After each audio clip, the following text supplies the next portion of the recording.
Skeletons of the Marital Closet by Tang.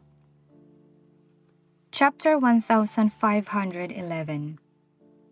By then, Shawn had Joshua safely in his arms. However, Natalie, ruthless and frenzied, refused to give up. "Don't go, Joshua! We are supposed to die together!" She wanted to drag Joshua off the building. At that moment, Pearton viciously grabbed Natalie's arm with both hands, turned around, and jumped out of the window. He used the sudden momentum to drag her down. Natalie had no time to react. Her whole body was yanked out of the window by Pearton, and they vanished.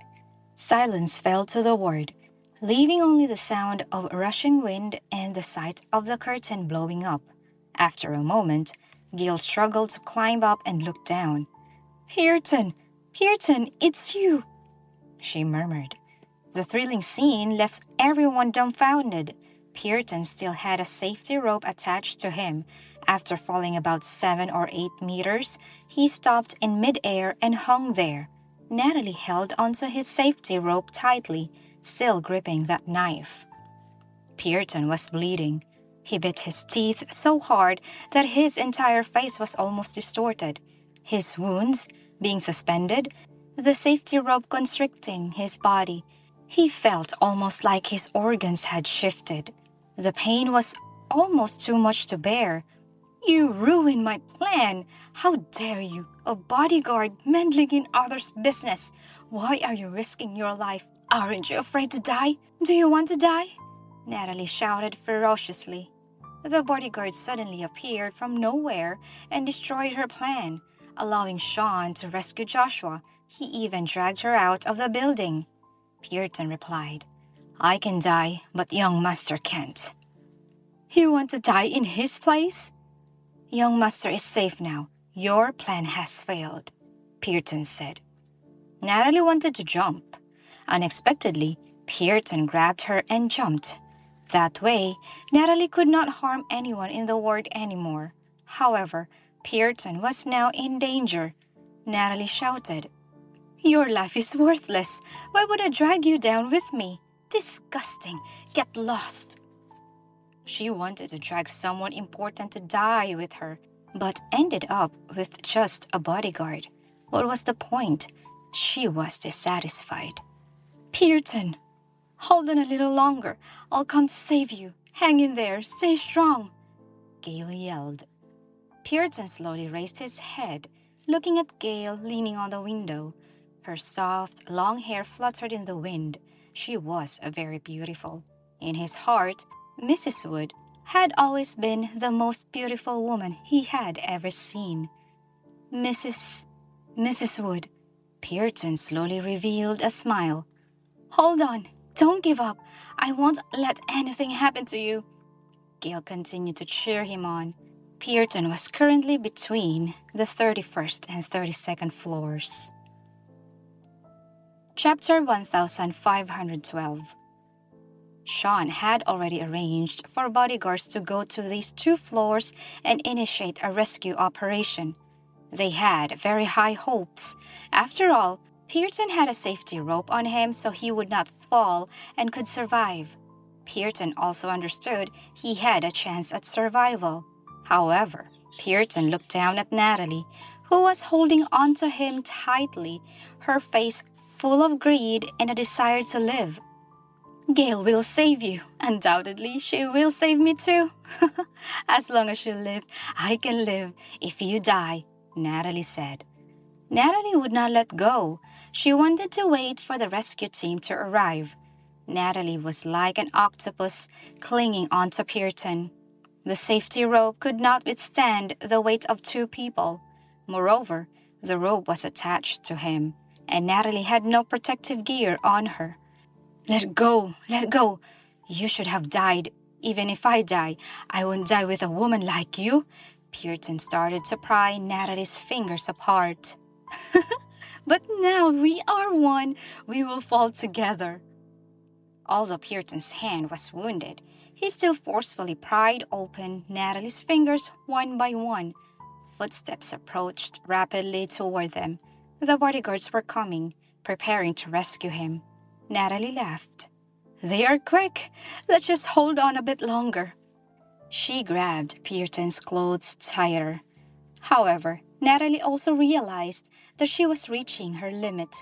If Pearton kicked her off, she would plummet like a kite without a string. At this rate, Pearton had a good chance of shaking her off. He would continue hanging by the safety rope until someone rescued him. She would never let that happen. The bodyguards had arrived. They opened the window and rapidly put on protective gear, ready to rescue Pearton. Pearton struggled even harder, using his hands and feet to shake off Natalie, preventing her from hanging onto him. Suddenly, Natalie laughed. "I won't die alone. Although you don't deserve it, you will die. This is what you brought upon yourself. Let's accompany each other in hell." After saying that, Natalie raised the knife in her hand and slashed at the safety rope. "Natalie, what are you doing? Are you crazy? If the rope breaks, you will die too," Gale screamed. Pearton, stop her! Don't let her cut the rope." Gale watched, and her heart felt like it was about to jump out of her throat. She did not want anything to happen to Pearton. He was Joshua's lifesaver. The Wood family owed Pearton their lives. However, she seemed unstoppable. Even though Pearton's hand gripped the blade of Natalie's hand barehanded, Natalie still struggled with all her might, cutting the rope. The rope, once cut, would unravel quickly because there was the weight of two people on it. They could hear the rope snapping. Pearton looked up at Gale. Mrs. Wood, I am happy I am able to save the young master for you before I die," he said. Pearton! To know that you remember me makes me happy." Pearton grinned. At the same time, Natalie vigorously swung the knife, directly severing the rope. "No!" Gale's hoarse cry echoed over the hospital. Chapter 1513. Pearton and Natalie fell like leaves. Their free fall only lasted a few seconds. Gale watched it unfold with wide eyes. The rescue trampoline on the ground now had two black figures on it. They looked like ants, but they were two living people. Slowly, blood began to seep from them, quickly staining a large area. The bright red blood looked so chilling. Gale felt like her eyes were also tainted red. Everything she looked at was shrouded in a red haze. Pearton. All her strength seemed drained, and she closed her eyes, unable to bear watching anymore. Why, in the end, did someone have to pay the price of their life for Natalie's madness? Why? Natalie's death was no loss. She reaped what she sowed. But Pearton was such a good person. Gale did not want anything to happen to Pearton either. She propped herself up on the windowsill and stood up, wanting to go downstairs and look at Pearton. However, everything went black before her, and Gale fell to the ground. "Gale!" The last thing echoing in her ears was Shawn's anxious voice. Then Gale fell into unconsciousness, unable to hear anything. Everything drifted away from her. She could not hold on any longer. Shawn stepped forward, tightly holding her in his arms. His face was dark, filled with anxiety, and he walked out of the ward with her in his arms. "Doctor!" The nurse hastily pushed the bed over, gently placing Gale on it. He watched as she was taken into the emergency room. Joshua had been handed over to the doctor by Shawn 5 minutes ago, while Pearton pulled Natalie and jumped down. Joshua needed immediate treatment. Not a second could be wasted. At the same time, the fall happened. He was practically stretched thin. Everyone demanded his attention. "I'll wait at the door of Joshua's operating room. If there's anything, I'll notify you immediately," Peter said. Shawn nodded and said, "Okay." Mary also said, I'll go and stay with Gale. She should be fine. Just overly frightened. Many things need your attention, Mr. Wood. Leave Joshua and Gale to us here. Yes, Mary, I'll go down first. With his father-in-law and mother-in-law there, Shawn could slightly ease his worries. He wanted to be by Gale's side. He knew she was not seriously hurt. She probably just fainted from the emotional distress, and she would be fine after a good sleep. However, Shawn hoped that the first person she saw when she opened her eyes would be him. It would give her a sense of security. He wanted to give her reassurance. By the way, Mary, if Gale wakes up, inform me immediately. Sure. After making sure everything was all right, Shawn turned around. In that instant, his expression changed. His face darkened, his aura overwhelming, making it impossible for people to look directly at him. Shawn's previous calmness was for his family. Now, the murderous intent in his eyes was for the enemy. Chapter 1514. Shawn pressed the elevator button, and coincidentally, Aram reached out to press it too. Shawn glanced at Aram, mocking. You're indeed just as I imagined, more concerned about Natalie. Natalie's dead, Aram said calmly. His tone sounded as if he was discussing the weather. He was well aware that Natalie, falling from such a height, had no chance of survival. She deserved to die. She got off too easily, Shawn replied. She's already dead. You were there. I don't need to explain to you what happened. You didn't say a word or lend a hand when it was needed, Shawn said coldly. Aram said with a sense of helplessness. I can't do anything. I can't save Natalie. Can't save Joshua. I can't save anyone. I can only watch from the sidelines. I'm so useless. He was like a spectator, watching scenes unfold one after another before him. Pearson descended from the sky, altering the outcome. Joshua lost too much blood and passed out. Pearson and Natalie fell together. Gale fainted. Aram watched the whole thing unfold before him. He did not know what to do. Joshua and Gale had doctors saving them. Even he went over, he would only wait outside. He could only go down and help get rid of Natalie's body. That was the only thing Aram could do now. Downstairs, the police set up a cordon. The large trampoline was slowly being taken down, and medical personnel were already kneeling beside Pearson and Natalie, implementing emergency procedures, although there seemed to be no sign of life. My daughter, why are you so desperate? Why choose death? In this world with so many paths, you chose a dead end. Heather wailed. You were my entire hope, my all. I lived hoping for you to grow up. You were supposed to take care of me, bring me pride, and now you just died like this. What am I supposed to do? How am I supposed to live? I might as well die too. Matthew, you coward. Say something. Our daughter is gone. Gone. You watched her grow up, and now you watch her die in front of you. Matthew had a stoned expression, letting Heather shake him without uttering a word. He just quietly watched Natalie. Natalie died with her eyes opened.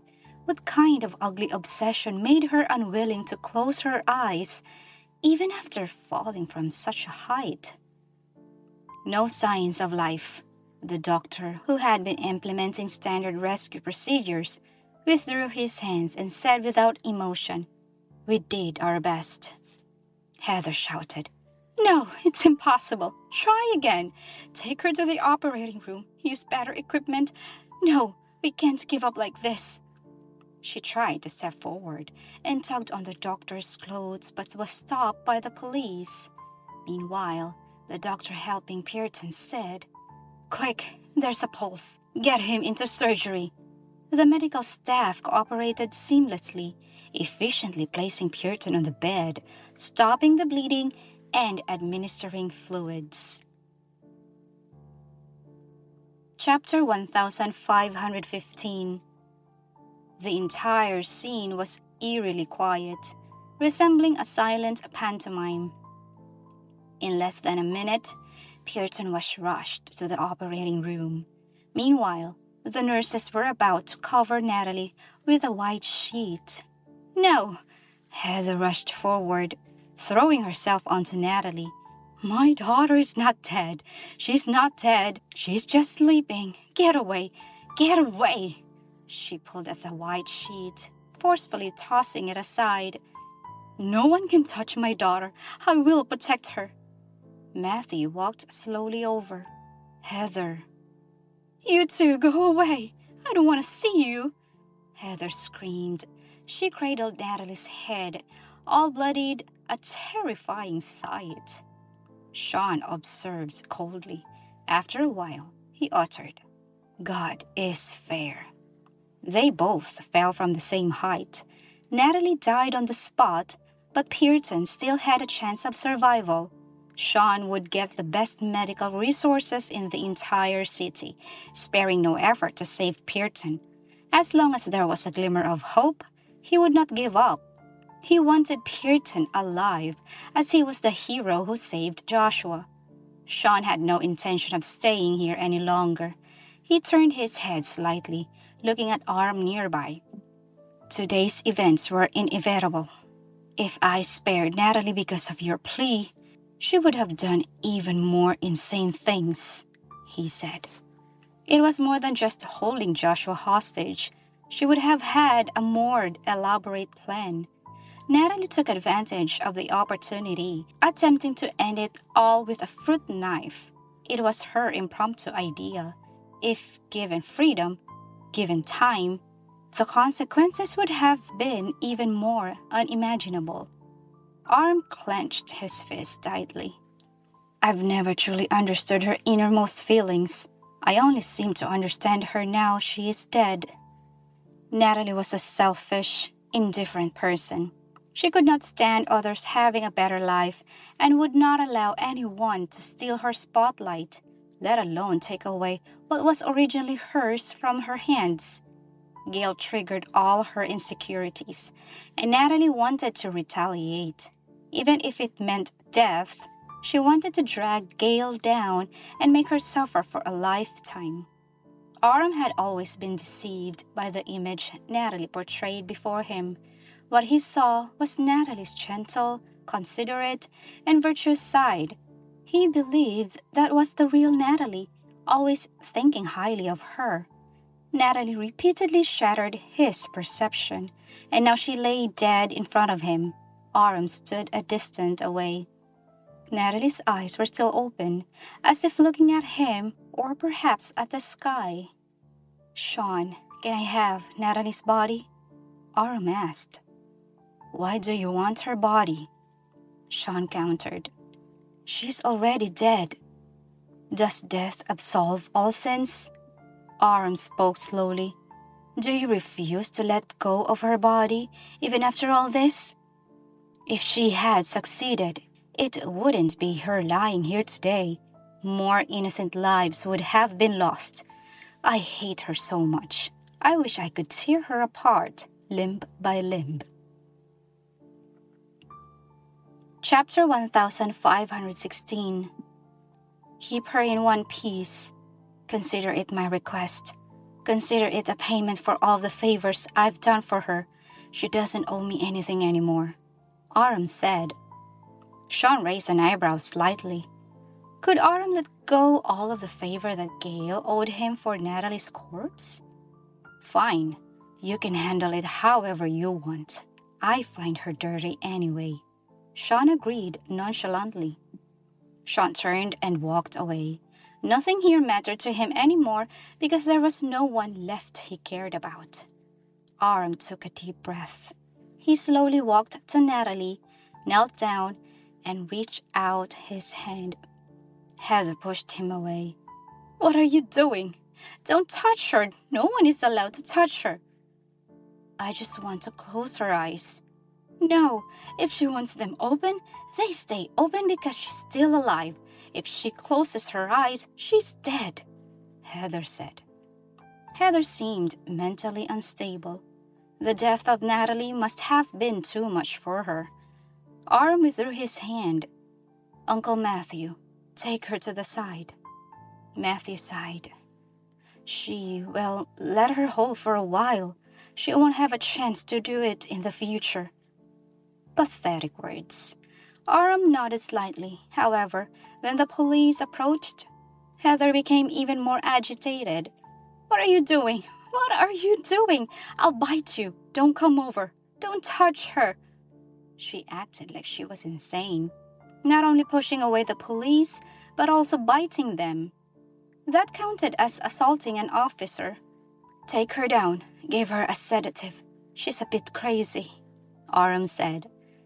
Matthew was afraid of others hurting her and hurriedly stepped forward, holding her arm. Heather, it's me. You, look carefully. Don't cause any trouble. Let's go. Heather stared at him and said, It's you, Matthew. Look, this is our daughter. I gave birth to her for you. She looks so lively. She said cautiously, Don't be angry. I couldn't give birth to a son for you. It's my fault.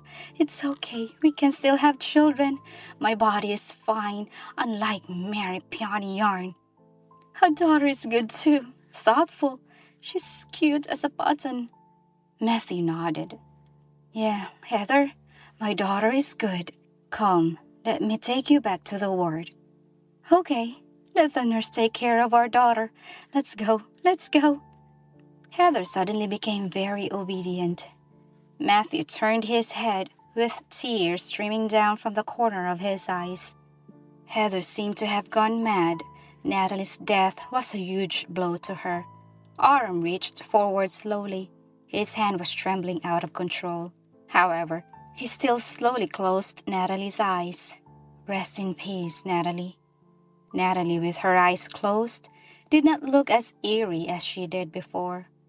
You died just like that. Did you not consider the feelings of the living at all? Aram muttered to himself. Yes, I don't love you, but someone loves you. Do you really not care about Matthew's feelings? An old man like him had to send off his child. Aram felt no fear in his heart. There was only an overwhelming sense of powerlessness. It felt like a strong wind rushed into his chest, howling and shouting. From then on, Natalie was no more. I did all I could, but in the end, I couldn't save you. Instead, I was mocked by Shawn, laughed at for never truly understanding your true self. Chapter 1517. Natalie, why do you insist on dying? Is it so hard to admit your mistakes? Is it so hard to repent? To humble yourself? Is that more unbearable for you than death? Aram lowered his eyes, looking at the pool of blood beneath him. Natalie's blood stained his fingers. As the police approached, Aram said, Let me handle her body. Okay, what relation are you to her? Aram suddenly paused. Yes. Who was he to Natalie? He was merely her former fiancé. After a long pause, Aram finally spoke. I am entrusted by her parents to take care of her affairs. Her parents couldn't bear the blow and left just now. All right, sign here. Aram nodded, numbly following the procedure. Others avoided looking at Natalie's corpse, reluctant to glance at her lifeless state. Aram had no such reservations. He even personally wiped the dirt off her face. He saw the various wounds on her arms and chest, new and old. Shawn had his hands behind his back, standing by the window, observing every move Aram made. Aram was too merciful.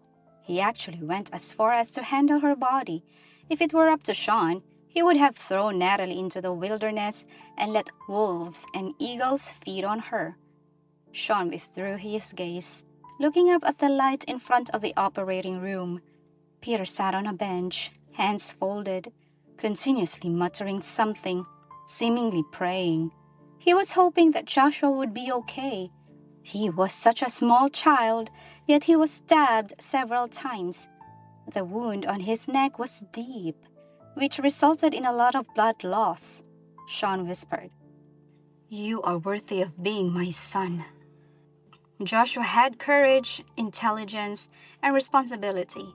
In the critical moment, he stepped forward and decisively rescued Gale from Natalie's clutches. He deserved Gale's affection and Nicole's love. The surgery continued. Midway, the head nurse came out. Shawn and Peter quickly gathered around at the same time. "How is the situation? Is Joshua okay? Is he still in critical condition?" Peter inquired. "For now, the surgery is going smoothly. However, the patient has lost a lot of blood, and we need to access the blood bank for transfusion. There's no immediate danger to his life. They are all external injuries. Now that bleeding is under control, with another blood transfusion, there shouldn't be significant issues." "However," the head nurse replied. Shawn's eyes darkened. "What?"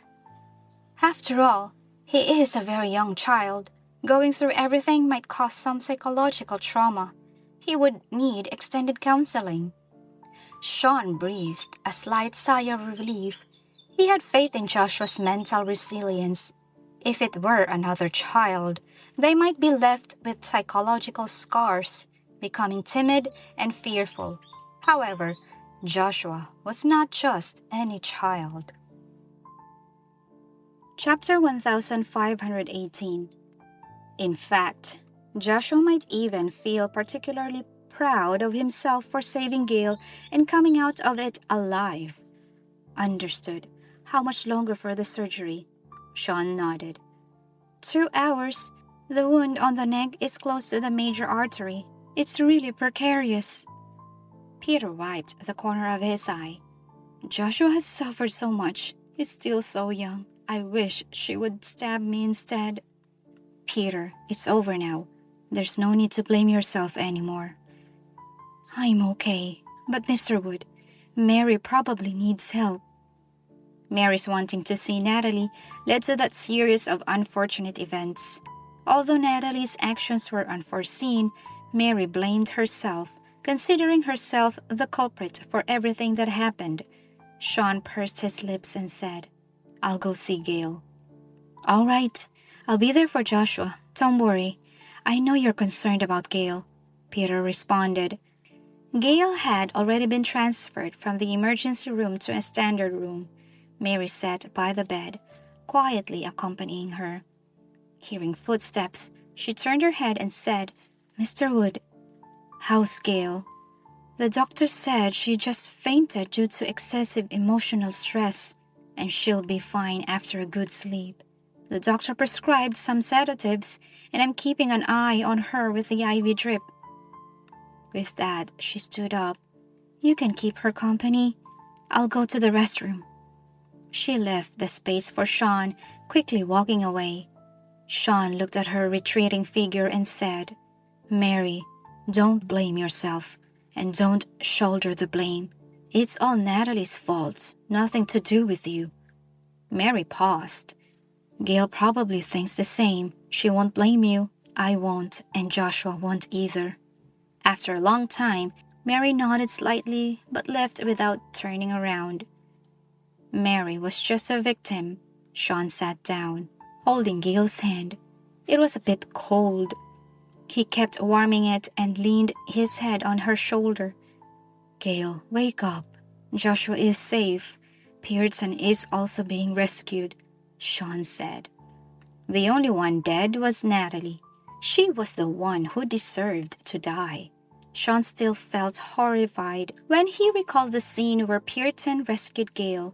It required enough courage, bravery, and skills to dare to act in defiance of orders. When Pearson grabbed Natalie and jumped down without hesitation, he was truly prepared to die. As long as Natalie continued to stay in the ward, everyone was in danger. Pearson was truly not afraid of death. He was mentally prepared for it. Shawn was deeply impressed by Pearson. He was the bodyguard who was tasked to protect Gale before she jumped into the sea. Later, when Gale had an accident, he released Pearson from duty without holding him responsible. If it were completely up to Shawn, Pearson would never work for him again. However, because of Gale's plea and Shawn's grief at that time, he spared Pearson. Who knew that one day, Pearson would become the hero who rescued Joshua? Chapter 1519. What goes around comes around. Shawn held Gale's hand tightly, continuously placing light kisses on her lips. If only I had known that such a dangerous thing would happen, I would have never left your sight. Gale, I will never let you go, he whispered. Leaving you alone also worries me. Look at what happened today. I don't want to leave you alone, but you're always too strong and independent. In the future, stand with me. I'll protect you, protect Nicole, and also protect Joshua. After this incident, Shawn accepted Joshua. Although he was mischievous and slick, he always showed up for the moments that mattered most. Shawn felt it would be a great idea if he entrusted Nicole to Joshua. A man who is brave, resourceful, and responsible, and who stepped forward at the most dangerous moment is hard to come by. He could entrust his daughter to such a man without any worries. He would not be wronged or let down. The tender fingertips in Shawn's palms suddenly moved lightly. Joshua, no, don't. Danger, come quickly. Gale kept murmuring. It should be me protecting you. How can I let you fall to save me? Gale closed her eyes, tightly furrowing her brows. Her lips were pale, and sweat beads covered her forehead. Her hand with the ivy suddenly lifted, wildly grabbing in the air, causing the ivy bottle to sway. Gale! Shawn quickly pressed down on her hand. He looked down and saw that the needle in her hand had shifted. He immediately pressed the call button. Nurse! Where's the nurse? The nurse rushed in urgently. However, Gale kept moving, waving her hands, making it impossible to reinsert the needle. Don't jump! You can't jump! No one is allowed to die. Stay alive for me! The only one who deserves to die is Natalie. I don't want anyone to pay the price of life for this matter. Joshua Pearson! Gale's hoarse voice echoed in the ward. The next moment, she suddenly opened her eyes, gasping for air. Gale sat up from the bed, her eyes unblinking. Too many memories and images rushed into her mind all at once. Gale? Until the familiar voice entered her ears. Gale slowly turned her head, looking at the man before her. Shawn!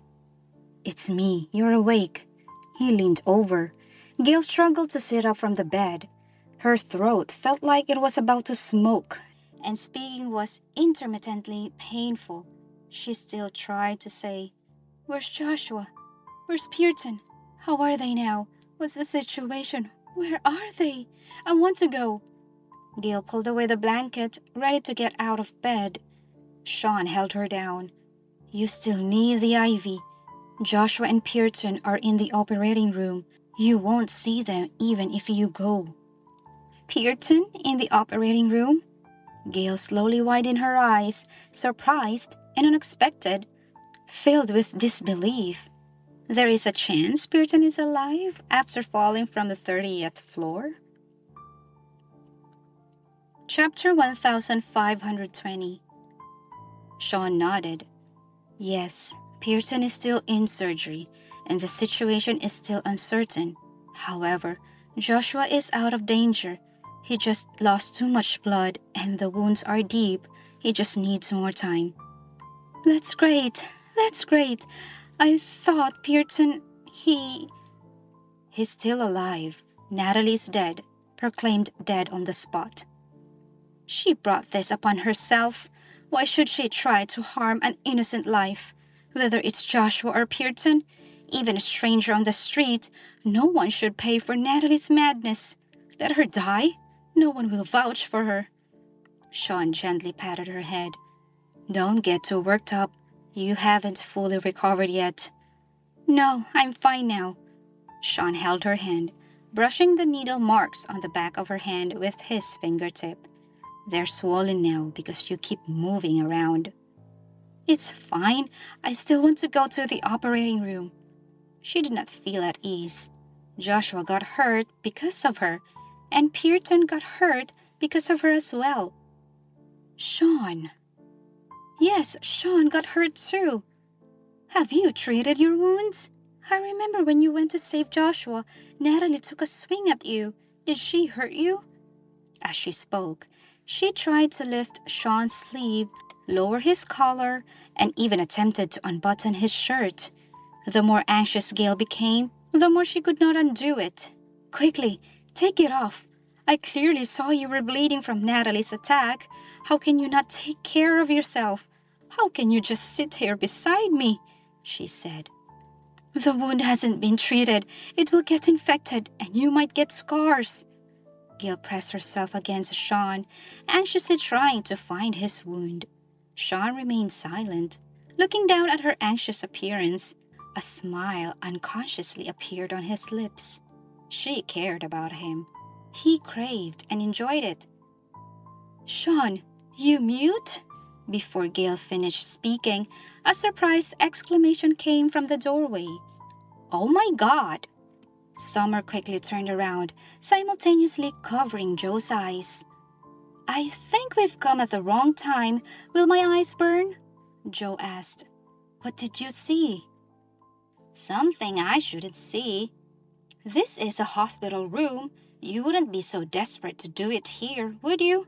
Moreover, after such a horrific incident and his current state of mind, does he even have the mood for that kind of thing? Joe said. Summer coughed. Shut up! Gale was stunned for several seconds before realizing what she had done and how easy it was to misunderstand her actions. She was just worried about Shawn's injury. She quickly took a step back. In her haste, she tripped. Shawn extended his arm, pulling her into his. Come in. Joe, can't you just act a little seriously? He said. Joe retorted. There's no smoke without fire. Gale felt her face burning up. I'm just checking Shawn's injuries. She was too worried, so she did not put too much thought into it. Summer interrupted her. It's fine, no need to explain. You two are a married couple. It's entirely reasonable. Even if we wanted to, we wouldn't do it here. Wait a minute. Why did her explanation make things sound worse? Summer walked in. I'm relieved. Everything is fine. I heard that Joshua is in danger, and it scared me to death. Joe said. Yeah, I rushed here. My tires were almost smoking. They had been following the news while rushing over.